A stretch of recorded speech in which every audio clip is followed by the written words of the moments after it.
My mother always told me I was born with a gift.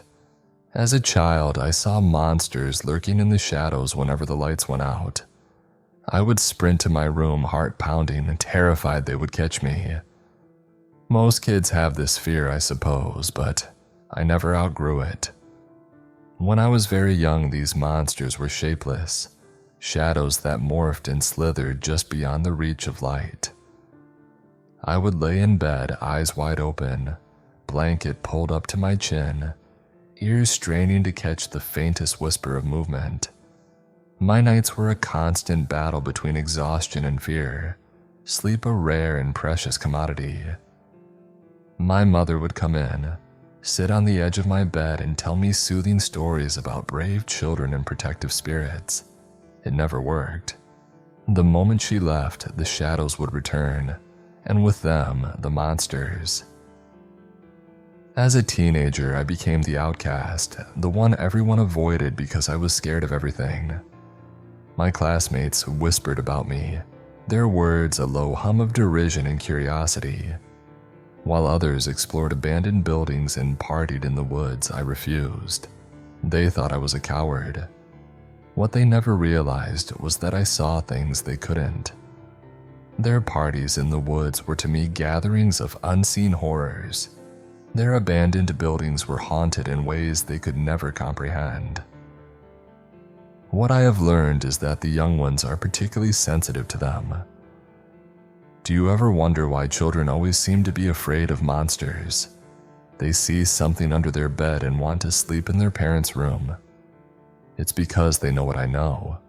Before their parents convince them it's not real, and their gift goes away. I bet you have some memories of this too. Maybe you remember a time when you were certain there was something in the closet, or the way the shadows seemed to shift and change when you were alone in your room. Maybe you dismissed it as childish imagination. I couldn't afford that luxury. They don't mind children seeing them. I'm not sure why. It could be that they don't perceive them as a threat because no one will believe them. Parents dismiss the fears. Tell their children there are no monsters. It's just the wind, it's just the house settling. They smile and turn off the lights, leaving their children alone in the dark. But the monsters react differently when you get older. As a teenager, I noticed that they became somewhat agitated when I made eye contact with them. Now, as a young adult, they get furious if they realize I can see them. My life has become a facade of constantly pretending I don't notice them. When I go to a friend's house for dinner, I have to act like there isn't a young girl hanging by a rope in the living room. Have you ever been reading horror stories or watching a scary movie late at night? Then suddenly you feel like something moves in the shadows at the edge of your periphery. I know you know what I'm talking about. You're more sensitive to them then, but they always escape before you get a good look. Consider yourself lucky. I loved my mother, and I miss her dearly, but she was dead wrong. This is not a gift, it's the furthest thing from it. They surround me every day, everywhere I go. After a while, some friends at school approached me wanting to know what I saw. They saw it as a thrill. To them, I was a glorified Ouija board. I agreed to come to a sleepover and tell them what I saw. It was a way for me to get back at the monsters haunting every waking moment. A way to expose them. I should have known it was a bad idea. Trust me when I tell you, you do not want to know what's in your house. That night we gathered in the dimly lit living room of my friend Samantha's house. She turned off all the lights and lit some candles, casting a soft, flickering glow that made the shadows dance and twist in the corners of the room. The group of girls sat around me in a semicircle, their pajamas a mix of bright colors and comforting patterns, a contrast to the dark atmosphere that had settled over us. Each of them clutched their pillows, their eyes wide with anticipation, their breath shallow and quick. The room was silent except for the occasional creak of the house settling and the steady drip of wax from the candles. It felt like the entire world had shrunk down to the circle of light we were sitting in, the darkness outside our only audience. They asked what I saw, their voices barely above whispers, as if speaking too loudly might summon the very things they were curious about. I saw 3 that night. The first was a tall, gaunt woman, her head nearly touching the ceiling. Her presence was overwhelming, like a dark, looming tree. Her long black hair cascaded down, reaching the floor and almost completely obscuring her body. Her eyes were hollow, empty voids that seemed to swallow the light. As I began to describe her, she turned slowly, deliberately, and walked across the back of the room. Her huge feet thudded on the floor with each step, a sound that echoed in the oppressive silence, sending shivers down our spines. The girls' faces blanched, their eyes darting to the spot where I said she stood. The next was a young boy crouched underneath the coffee table. He was small with a face twisted in fear and pain. His clothes were tattered and his skin was pale, almost translucent. As I spoke of him, his mouth opened in a silent scream, a scream that seemed to vibrate in the very air around us. His eyes were wide, filled with a terror that was all too familiar to me. He stayed there for a moment, his silent scream lingering before he disappeared into the shadows. The flickering candlelight played tricks on the girls' eyes, making them see the boy where there was nothing but darkness. Finally, there was a man outside the window, his face pressed against the glass. His eyes were dark and piercing, filled with a malevolent intensity. His mouth was twisted into a snarl, revealing teeth that looked sharp and jagged. The more I described him, the angrier his expression became. He didn't just watch us, he stared into us. Slowly, methodically, he began to climb up the side of the house, his movements jerky and unnatural. The sound of his fingers scraping against the window pane was a grating, nails-on chalkboard noise that made everyone flinch. The room's temperature seemed to drop several degrees, the cold seeping into our bones. My friends' faces reflected a growing horror. Their initial excitement had evaporated, replaced by nervous laughter that was thin and strained. They tried to brush it off, to convince themselves and each other that it was just a game, just a story. But their eyes betrayed them. They didn't understand. They couldn't. The monsters I described were real, and they were angry. The more I revealed, the more restless the creatures became. I could feel their hatred, their desire to remain unseen, to continue their existence in the periphery of human awareness. Samantha's lower lip began to tremble and tears welled up in her eyes. She started to cry, her voice breaking as she spoke. When I was a little girl, I used to hear a thudding noise around my house. I thought it was just my imagination, but now I think I'm hearing it again. Her words hung in the air, heavy with fear and a chilling confirmation of my worst fears. She was hearing it. I was sure of it. As Samantha's tears flowed, her body shook with quiet sobs. The room was thick with tension, every girl's gaze darting around, trying to spot the unseen threats I described. The flickering candlelight cast shifting shadows that seemed to reach out toward us, amplifying the fear that had taken root in each of us.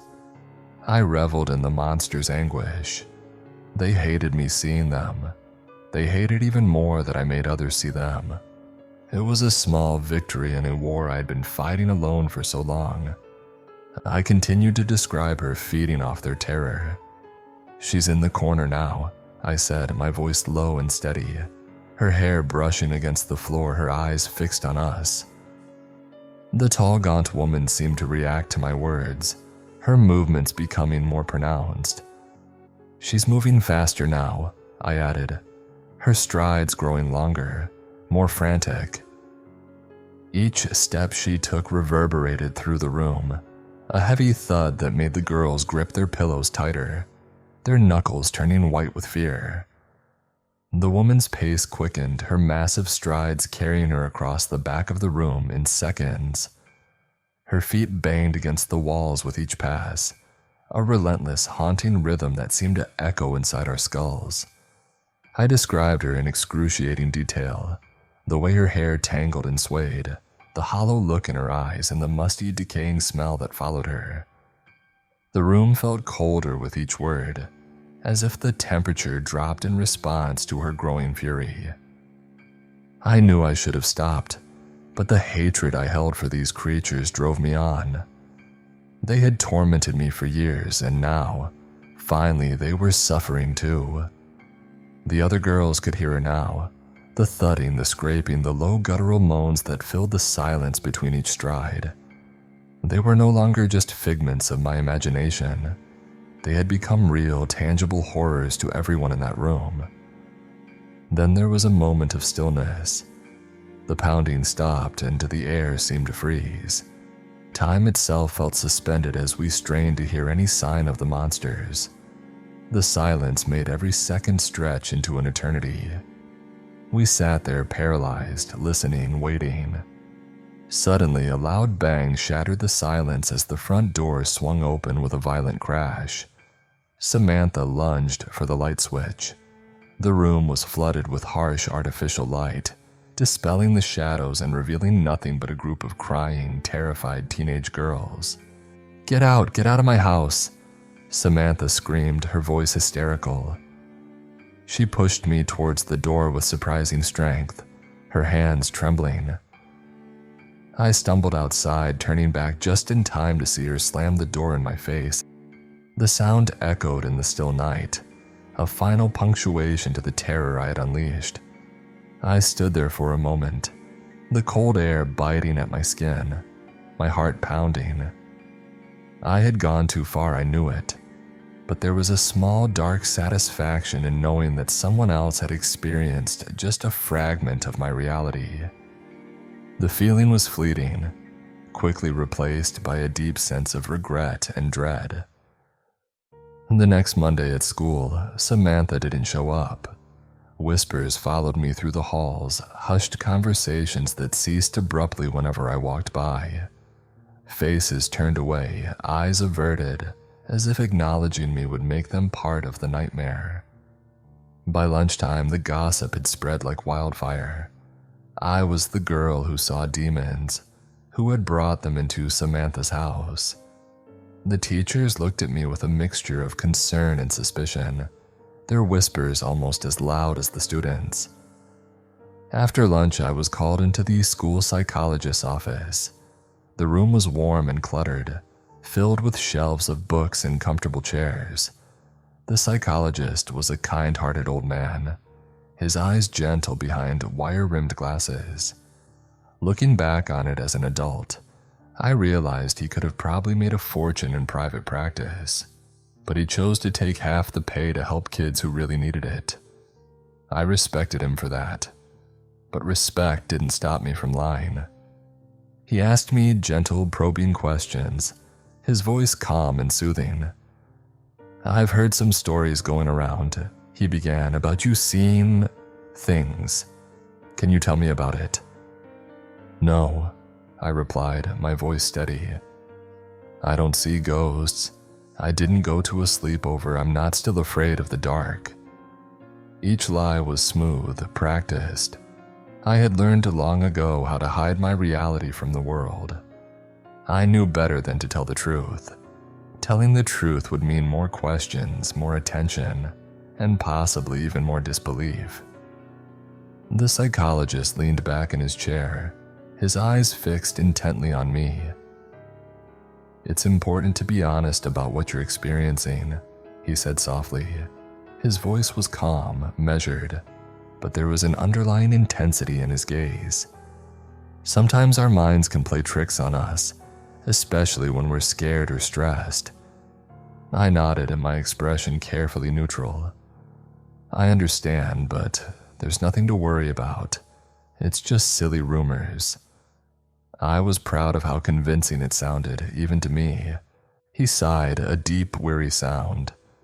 He wasn't convinced, but he couldn't push further without more evidence. "All right," he said, his tone casual. "Then you don't mind if I turn out the lights, do you?" The question hung in the air. He was good. Years of experience had honed his instincts, allowing him to see through the facade I presented. He could tell when children were lying, when they were saying they were okay when they weren't. His eyes bore into mine, challenging, probing. I had a fleeting moment of doubt, but I pushed it aside.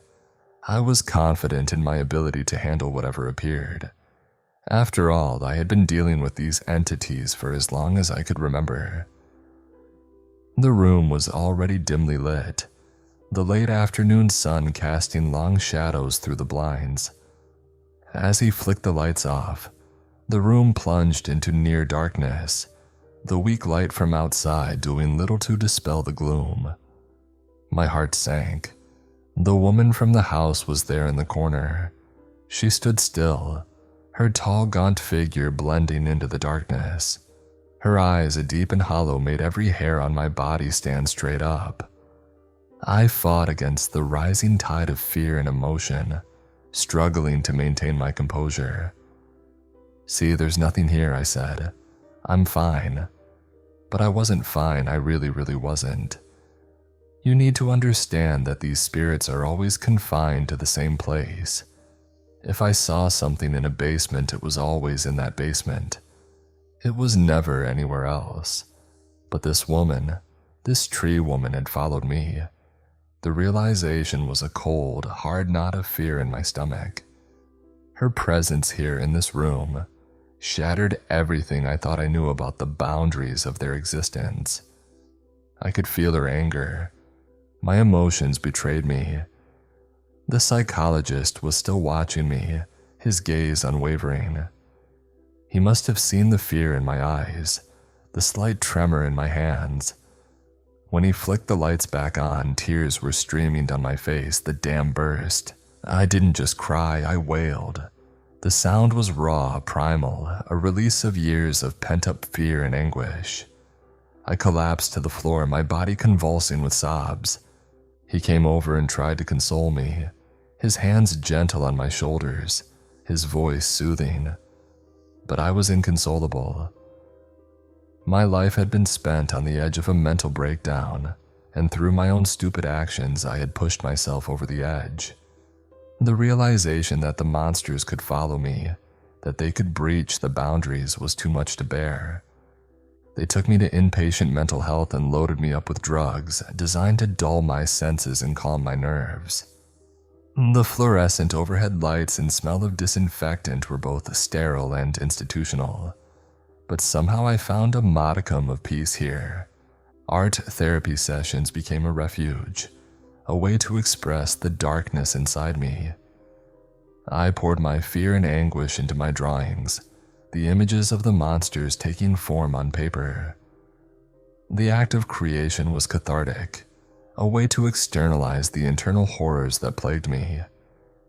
Yoga sessions grounded me to the present, and reading groups helped me express my thoughts.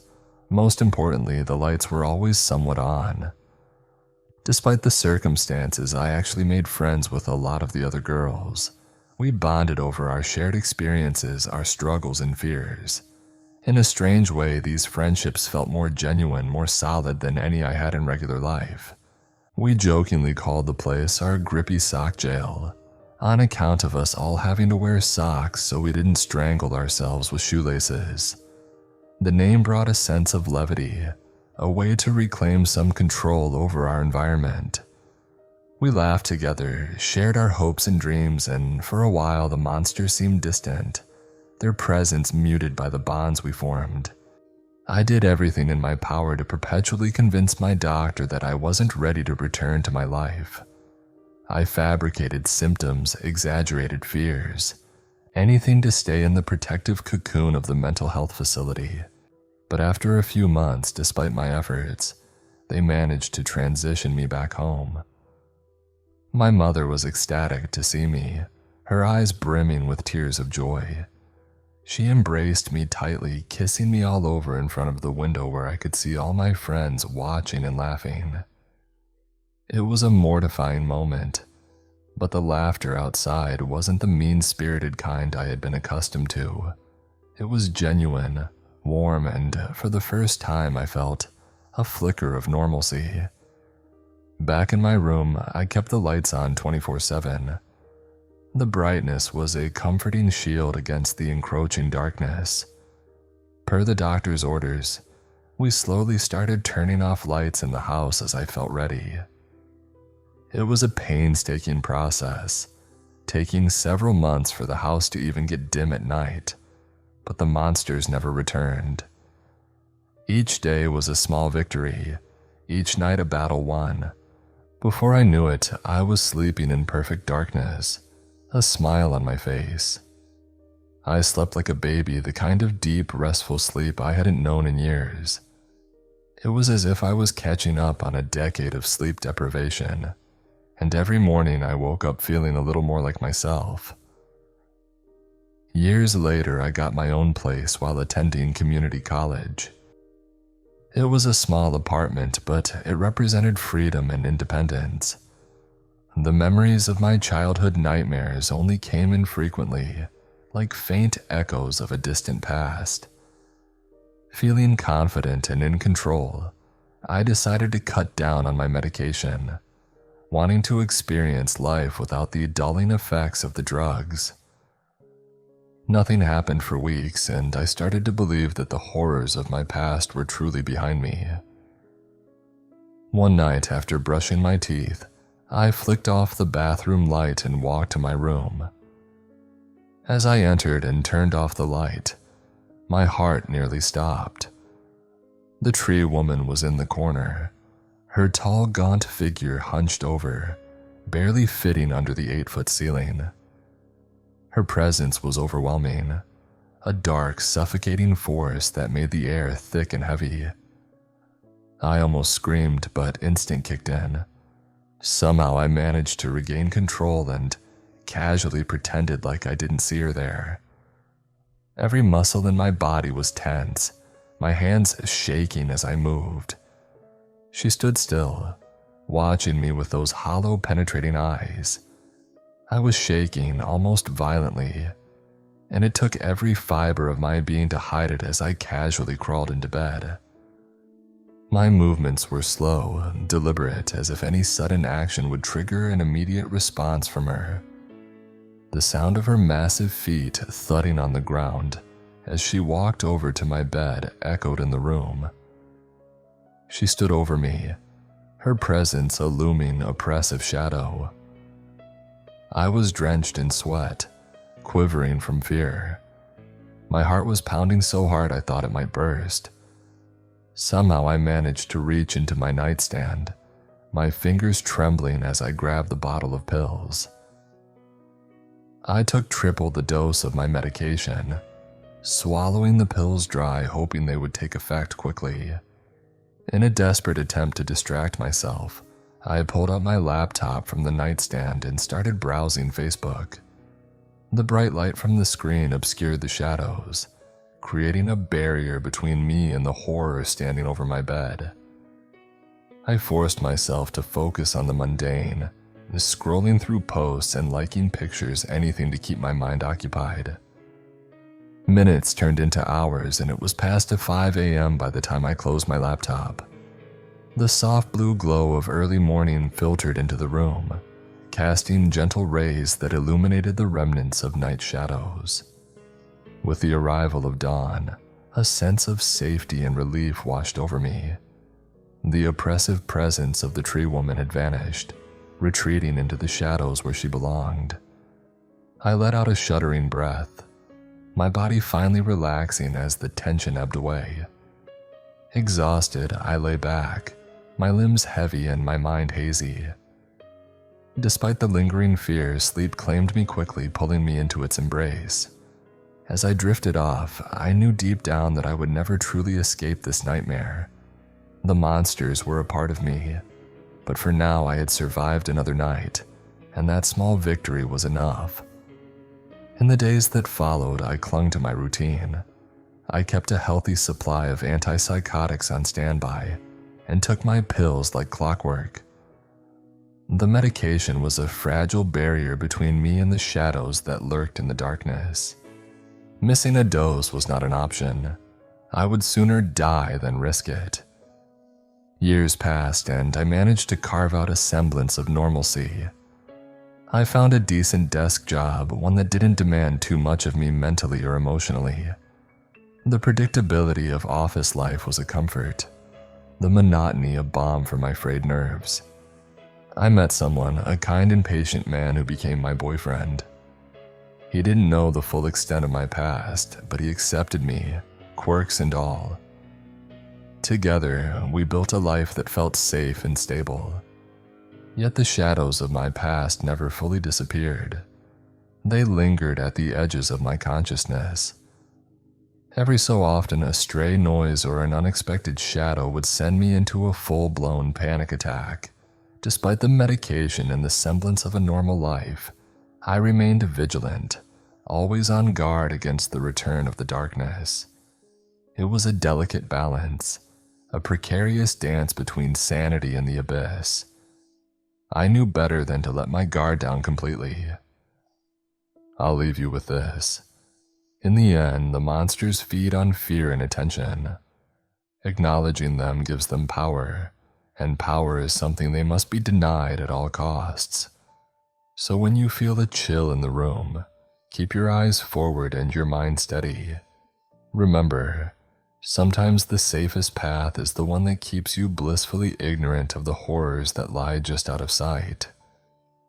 If you find yourself up late one night and you see something out of the corner of your eye, just laugh it off. Don't turn your gaze to it and don't go looking for things you'd rather not find. When you feel that chill creep up the back of your neck, whatever you do, do not gaze into the darkness.